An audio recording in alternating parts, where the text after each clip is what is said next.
Fala galera, aqui é Evandro José, juntamente com Ana Luísa, André Mendes, Riquelme Santos e Wanderson Batista. Fazemos parte da Faculdade Uniaselv, no 6º período de Educação Física, e hoje a gente vai falar sobre o esporte coletivo futsal. O futsal foi inicialmente praticado no Brasil por volta de 1930, criado pelo professor Juan Carlos Seriani em meados de 1933, redigindo suas primeiras regras baseando em outras modalidades, como futebol, basquete e handebol.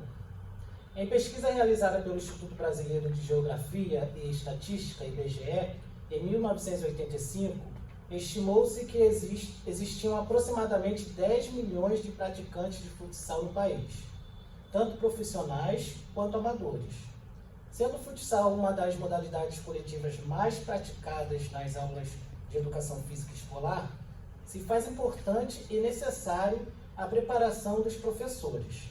A cultura existente em nosso país com relação ao futsal, sendo visto apenas para recreação, faz com que não se observe como instrumento educacional importante na influência da coordenação ocular-pedal, trabalhando também a lateralidade do aluno, tanto na coordenação motora fina quanto na coordenação motora grossa. Na educação física escolar, o esporte não deve ser apenas para o lazer dos alunos, mas sim como mediador do conhecimento consciente e crítico na criação, construção e reflexão de suas ações. Olá, aqui é o Wanderson Batista. Eu vou falar um pouquinho sobre o futsal no Brasil, evolução esportiva. As ações de migração, naturalização e dupla nacionalidade dos atletas profissionais vêm crescendo intensamente nas últimas décadas. Em quase todos os esportes, o processo de naturalização de um atleta geralmente ocorre em função das leis do país. No entanto, alguns mecanismos conseguem acelerar o processo, principalmente quando há interesse do Estado-nação. Diante da dificuldade de se tratar de forma coletiva, o cenário internacional, as prerrogativas para o pertencimento das seleções esportivas passam a seguir regras singulares estabelecidas por cada federação.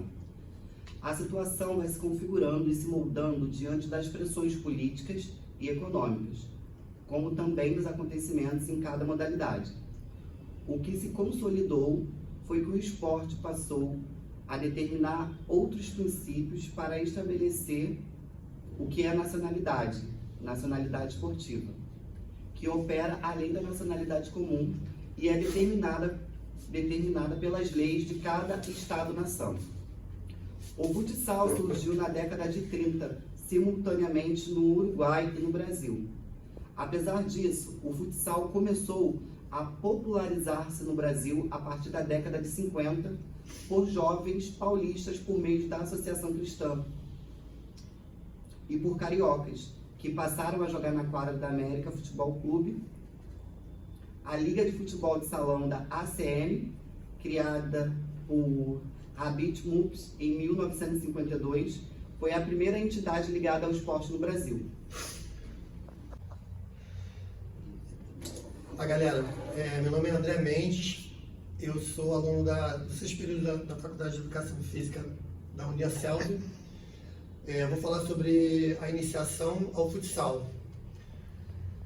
Quando falamos em métodos parciais, métodos analíticos, exercícios por parte de atividades centradas na técnica, geralmente estamos considerando o princípio analítico sintético, aquele em que o professor parte dos fundamentos como partes isoladas e somente após o domínio de cada um dos fundamentos o jogo propriamente dito é desenvolvido. O princípio analítico apresenta série de exercícios com medidas metodológica principal. Esse modelo surgiu primeiramente nos esportes individuais e particularmente representado pelo método parcial e assume várias definições que apontam para o mesmo ponto. As habilidades são treinadas fora do contexto de jogo para que depois possam ser transferidas para as situações do jogo. E os representantes desse método partem do princípio que a divisão corrente do jogo em técnica, tática e treino deve-se também determinar a metodologia. Esse método pode ser considerado como exato por sua preocupação demasiada com detalhes de cada fundamento. Greco explica que nesse método o atleta conhece que, em primeiro lugar, os componentes técnicos dos jogos através da repetição de exercícios de cada fundamento técnico, os quais são longos acoplados à série de exercícios, cada vez mais complexos e mais difíceis à medida que ajuda e a facilitação diminui. Gradativamente aumenta a complexidade e a dificuldade das ações, à medida que o aluno passa a dominar melhor cada exercício. Passa a praticar nova sequência, estes movimentos já dominados passam a ser integrados em um contexto maior, que logo permitirá um domínio dos componentes básicos da técnica inerente ao jogo esportivo na sua situação de modelo ideal. Boa noite, meu nome é Ana Luísa e eu vou falar sobre a caracterização do futsal. Com relação ao jogo propriamente dito, apesar do dinamismo existente do desaparecimento gradativo da especialização, encontramos na literatura desse esporte uma divisão em relação às posições dos jogadores e características principais. Goleiro é um elemento de importância cada vez mais reconhecida. A possibilidade de realizar balanço defensivo, particularmente se inserido em equipes de pendor claramente ofensivo, assim como pelo fato de assumir como primeiro elemento da estratégia ofensiva, em especial no lançamento de rápidos contra-ataques, tornam o guardante um dos mais privilegiados jogadores de qualquer equipe. Deve possuir boa colocação, agilidade, ousadia, flexibilidade e atenção. Fixo é o jogador geralmente mais recuado, à exceção do goleiro, predominando a função da defesa sobre a de atacante finalizador. Senso de distribuição de jogo, bom passador e coordenador das jogadas. Alas podem dominar-se direito ou esquerdo, segundo a posição que ocupa no campo. A lateralidade dos jogadores determina a existência de um dominante e outro fraco. Por exemplo, o jogador esquerdo na ala direita terá como lado dominante o centro e fraco a ala, o que leva a considerar a dupla opção de jogar por ambas as alas. Deve apresentar bom preparo físico, boa condução de bola e saber explorar espaços vazios. Pivô é um jogador que se caracteriza pela sua posição mais avançada e que muitas vezes joga de costas para a baliza. Predomina no jogo ofensivo e, sobretudo, finalizador. Deve ser forte no jogo 1x1 ou saber distribuir jogadas, podendo também realizar ações de finalização. Meu nome é Riquelme e eu vou dar as considerações finais. Esperamos que outros estudos sejam realizados no Brasil, a fim de que se possa conhecer em outros cenários e faixas etárias como os professores ensinam futsal, um dos esportes mais praticados e queridos pelas crianças brasileiras. Deste modo, o desenvolvimento das capacidades coordenativas é tema importante do processo de ensino, aprendizagem e treinamento de qualquer esporte coletivo. Quando o entretenimento adquire um status de agenciar e articular as diversas noções ligadas ao esporte, torna-se imprescindível analisar e compreender os rumos estabelecidos na sociedade através desse processo.